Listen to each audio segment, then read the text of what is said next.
Hey everybody, I wanted to go over 15 items that I've sold on Facebook Marketplace this summer.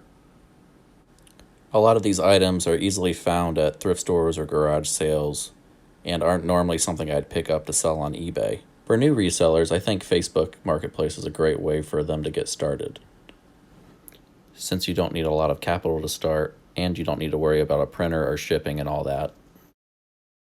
So this first sale is a lot of 44 Barbie dolls.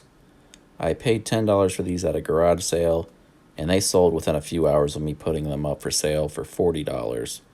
And that makes me think I kind of missed a valuable Barbie doll. Occasionally, I've been having an issue with listing Barbies where Facebook will flag them saying it's violating some policy they have. I'm not sure what that's all about, but you can resubmit it, and it'll go back active. Now, I think at this point, everyone should know about the TI-84 Pluses and the other Texas Instrument calculators. But I wanted to share this because it actually went for a little bit more than I could have got on eBay, and then I didn't have to pay for shipping and eBay fees, and I also don't have any risk of returns. And right now, it's back to school time, so this sold quick. I do have a TI-83 Plus and a TI-83 Plus Silver Edition listed also, and I haven't been able to move those yet, and all the buyers that are interested in those seem to just to be a pain to deal with. Vintage turntables and audio equipment are another great one to sell on Facebook Marketplace. Turntables I prefer to sell locally because there's a high risk of them getting damaged in shipping, and the buyers are very particular, so it's better to have someone come and look at it and know what they're buying. This turntable I actually bought a few houses down from mine at an estate sale. I paid $20 and sold it a week or two later for $170. It wasn't super quick moving, but it was good money, so I didn't mind holding it for a while. And this was worth a little bit more on eBay than what I sold it for, but I didn't want to deal with any of the risk of selling it on there. Dog crates are another good item to look out for. I see these a lot. The main thing to look out for when you're buying them is to make sure they have the tray at the bottom and that they're in good, clean condition. And the bigger they are, the more they go for, so look out for the larger sizes. This one I found at a garage sale for $10, sold a few days later for $30. In the spring and summer, keep an eye out for window air conditioning units. These move quick too. I can usually find them for $20 to $30, and they sell for $60 for the 5,000 BTU. 8,000 BTUs can sell closer to $100. You just need to watch out for them being clean. They can't have mold inside of them. If you can, plug them in and listen for the compressor to click on.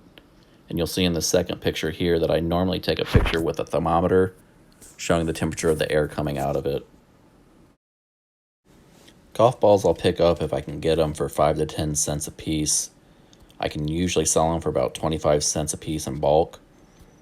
Now if you see Titleist Pro Vs, those can go for a lot more. It just all depends on who's looking for what when you're selling them. Normally I'll just collect them over time and sell them all at once. These do take a couple weeks to sell. They're not super quick movers, but it's always good money. I found this pitching machine at a thrift store for $20 and sold it pretty quick for $120. I didn't know what it was when I was looking at it originally, but I looked it up and saw that it was worth a lot of money, but it didn't look like something I'd normally want to ship, so I threw it up on Facebook. Now, with all sporting equipment, it may sell slower if it's not in that particular season. Here's another baseball-related item. Baseballs. Paid $5 for these, sold for $40 pretty quick. This is another garage sale find. I paid $10 and sold for $60. It is a Nashbar bike roller. I actually had to reach out to one of my friends to figure out what brand it was because I didn't recognize the logo. This sold after a few weeks. Ladders and other equipment that contractors might need on a short notice are good to look out for.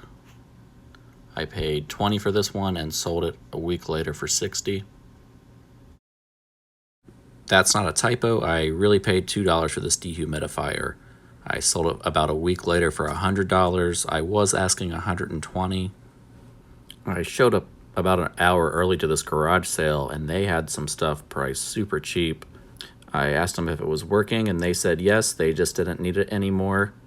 And at $2, I didn't even bother to test it because I could have sold the water bucket out of it for more than that. And that's one of my strategies when buying stuff. If I don't know if it works or not, I want to cover my original cost with at least a part off of it. And this one is even still sold at Home Depot for about $260 or $270. So it's only about 2 years old, according to the manufacturing date on it. Shipping would have been an issue on this one since this box is about 2 foot long and it was a couple pounds, so it would have killed any profit I had on it. So I paid $9 for this at a thrift store and sold it a couple days later for $35. These will move good, like closer to the weekend when people are trying to hang out with their friends.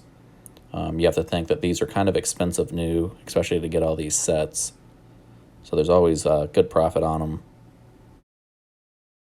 Dumbbells are probably the best thing I've found to sell on Marketplace. They go for 50 cents a pound, so if you have a 20-pound set of them, you can get $20 for them. I've sold lots of sets of these. Even individual weights will still go for about 50 cents a pound. You have to think that they're about $1 or more a pound new, and shipping them is extremely expensive, so people turn to Facebook Marketplace to buy them. Probably the second best thing I've found to sell on Facebook is bulk Legos. These, I pull the minifigures out of them and I just sell the other pieces I don't want anything to do with. I can get anywhere from $8 to $12 a pound, which is way more than I can get on eBay for them, and they move quick. The last item I'm going to share with you for the summer update is Saris bike racks.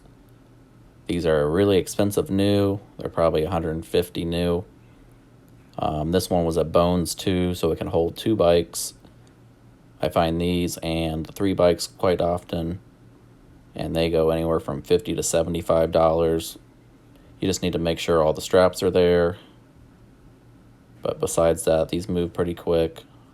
As long as you're in season, they probably won't sell well in the middle of winter if you live in a cold area.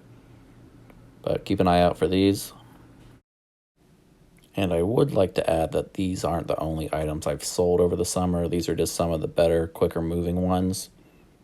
And also take into account how much storage space you have. I'm in a unique situation where I have room to store some of this bigger stuff, and I'm in a large population area, so it makes it easier to sell stuff locally. This might not work if you live out in the middle of nowhere or you just don't have room to store stuff. Also, remember to be safe when you're reselling. I have people come to my house, but I have cameras, and I don't think I'm going to be overpowered by anybody. But don't go out meeting people in dark alleys and stuff like that. Also, some of this stuff might not be worth it if you're going out and meeting people. It can be a lot of time wasted, especially if people aren't going to show up. Make sure that you're confirming that people are actually going to meet you. I don't go out and meet anybody unless I know they're going to be there within 5 minutes. I always confirm that they're going there, and I only do that for higher value items. And one more tip when you're meeting somebody, if your item isn't like in a $20 denomination, bring change with you, because people might try to shortchange you just because they don't have the change. Or you can even accept Venmo. Another thing is stick to the price that you've agreed upon before they get there. Some people will try to haggle you down. And I say in that situation, if they try to do that, just walk away. Anyways, thanks for watching. Let me know if you have any questions in the comments below, or feel free to share any items that you sell locally on Facebook that have worked well for you. Thanks again.